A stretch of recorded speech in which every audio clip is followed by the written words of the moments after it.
Hi guys! So for today's vlog, so ayan, masaya na naman ako guys kasi Friday na. So ayan, tingnan nyo naman yung mga ngiti ko pag Friday. Kasi nga pag Saturday and Sunday walang pasok. So ayan na si Sky, mukhang gusto na naman ng treat or gumala na. Pero alam naman ni Sky na may pasok pa. Kaya ayan, gusto lang yan ng treat at maglambing. Ayan.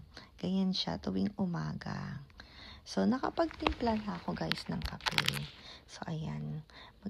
Tatambay tayo dito para magkape-kape. Dito talaga ako tumatambay para magkape. Dahil nandito yung mga halaman ni G-Style. Lalo na yung halaman ni G-Style. Ano daw yan nakakabigay ng positive energy. Kaya maganda talaga tumambay dyan para good vibes lang tayo palagi. So ayan, kape-kape. Ganyan din ba kayo guys tuwing umaga pag nagkakape? So ayan. And then magre-ready na tayo para pumasok sa work. So ngayon guys, magti-train lang tayo. Ayan. So, syempre, kahit na ganyan yung itsura ng panahon, mainit pa rin sobra. Mukha lang uulan, pero mainit, guys. Ayan. Parang painit ng painit dito sa Japan every day. Ayan. Di ko nga alam bakit sobrang init ngayon dito sa Japan. Ayan. So, baka winter time na naman, malamig na naman sobra. Ayan. Talagang sobrang init. Kahit na mahangin guys, ayun nga, mainit yung buga ng hangin. So ayan, pupunta na tayo ng train station. As usual, dito ang daan natin. So ayan pala guys, sa harap ko, ano pala yan parking ng mga motorcycle. I wonder kung magkano ang parking nila per day. Ayan, usually naman may allowance sila pag nagpa-park sila. So, ayan, nakababa na tayo sa train station dito sa kabila. So, maglalakad na tayo papunta sa aking work. Ayan. Minsan gusto ko rin talagang maglakad-lakad dahil exercise ko na rin ito. Kasi nga, syempre, pag nagda-drive ka, walang exercise. So, at least ito, medyo nakakapag-exercise na rin tayo sa paglalakad. Ayan. Dito tayo banda maglalakad para makita nyo naman tong side na to. Ayan, maraming kainan dito. Kaya talagang hindi ka magugutom dito sa Japan. So, ayan, meron ding mga hotel. Ayan. Meron ditong Central Hotel. Ayan. So, medyo malaki-laki din tong hotel na to. Nakikita nyo ba guys? At ito naman kung saan ako nagpapagupit. Itong LED Chocolate. Iniisip ko na rin magpagupit. Kaya nga tatawag ako para magpa-appointment. Ayan. Kare-renovate lang nila. Kaya ang ganda talaga ngayon sa loob niyan. Ayan. Ganyan yung itsura niya. Yung entrance. So, bawat sulok dito sa Japan may vending machine. Kaya nga hindi ka rin mauuhaw talaga dito. Lalo na pag summer. Ayan, tingnan nyo, meron na naman. Iba't ibang company ang meron ditong vending machine. So, ayan, bawat sulok talaga meron. Bawat kanto merong machine. At minsan magkakadikit talaga sila. So, pipili ka na lang kung ano yung gusto mong inumin. May hot, may cold. Pero ngayong summer, puro halos cold yung binibenta nila. So, ayan yung sinasabi ko guys. Tingnan nyo magkadikit yung vending machine. So, talagang matutuwa ka rin. At may mga vending machine din na may libreng drink. Ayan. May parang game siya. Ayan. At ayan, meron din parking dito. Yung Times. Ayan. Popular din itong Times na parking Halos dito rin sa Japan makikita mo siya. So ayan, lakad-lakad. Pero syempre yung mga ibang establishment sarado pa dahil maaga pa. Dahil mga almost 9 a.m. yan. Mga nagbubukas dito mga establishment halos ay 10 a.m. Ayan. At meron pang isang hotel dito, yung Hotel New Yokosuka. Ayan, makikita ninyo. Ito medyo malaki-laki tong hotel na to So, ayan, malapit na ako sa work. So, after work, susunduin ako nila G-Style para mag-dinner somewhere.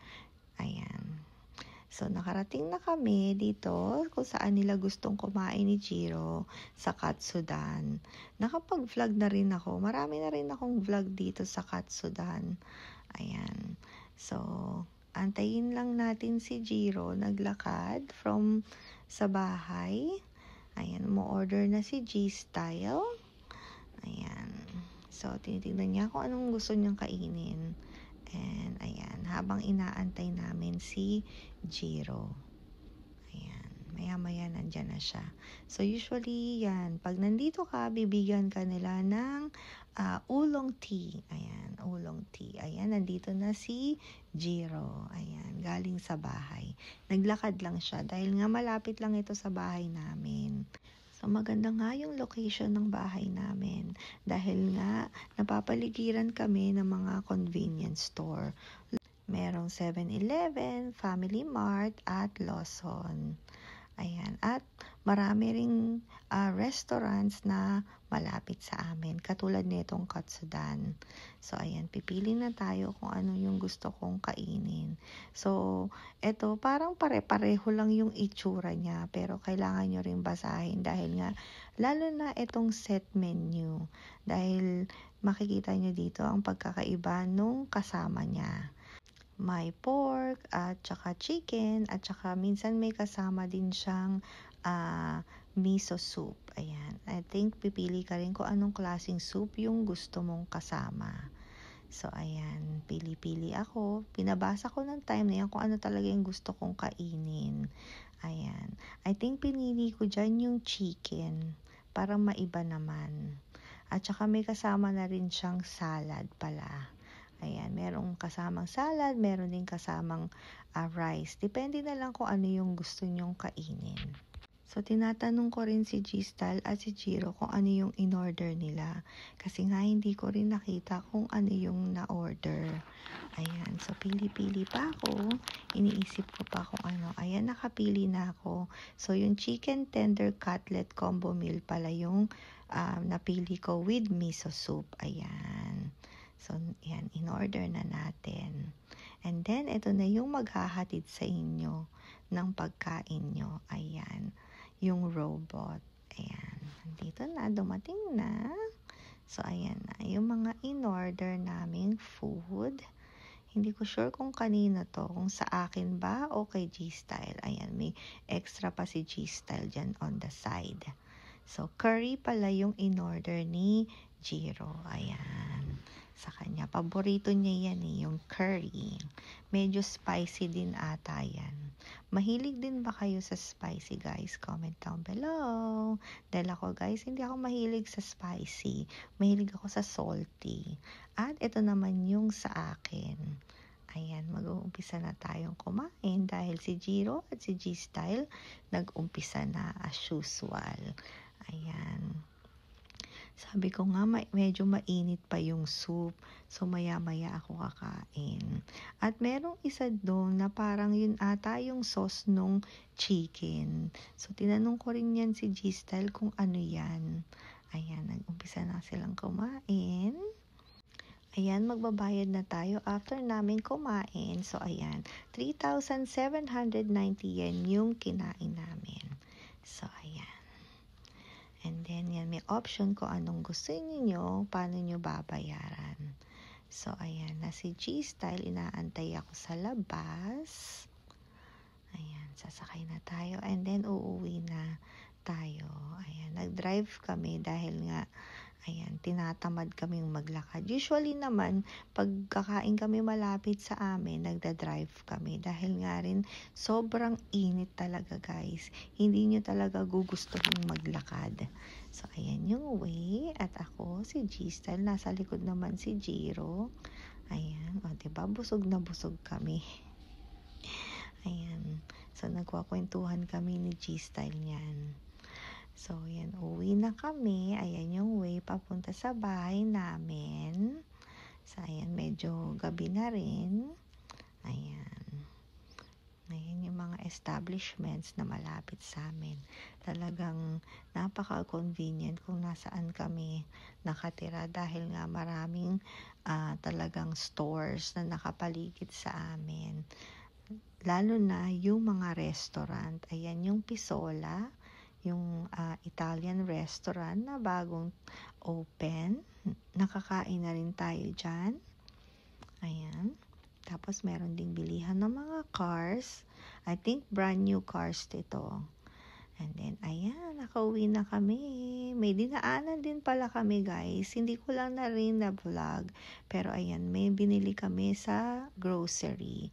At ayan, dahil marami tayong nakain, so magti-tea tayo. Ayan. Yun pa rin yung tea na iniinom ko dahil meron pa. And then, bibili na lang tayo ulit next time. Siguro bibili tayo ulit sa Starbucks dahil nga nagustuhan ko yung Earl tea nila doon. Or yung Youthberry tea. Ayan. So, si Gistel din, umiinom din yan ng tea. Sinabayan niya ako. At nakita ko tong sun chips. So, kakain tayo ng konti. Ayan, bago tayong matulog. Yan yung ginawa kong dessert, guys. So, ayan, masarap talaga siya. Lasa niya yung Nova dyan sa Philippines. So, ito yung kinakain ko pag namimiss ko yung Nova sa Pilipinas. So, ayan, kakain lang ako ng konti. And then, matutulog na. So, nag-uusap kami dyan ni Gistal kung saan kami pupunta or gagala bukas. Kasi nga, gusto naming pumunta ng beach. Yun nga lang, may bagyo ata eh. So, ayan. Dito na lang muna, guys. So, thank you guys for watching. See you guys next time. Bye, guys!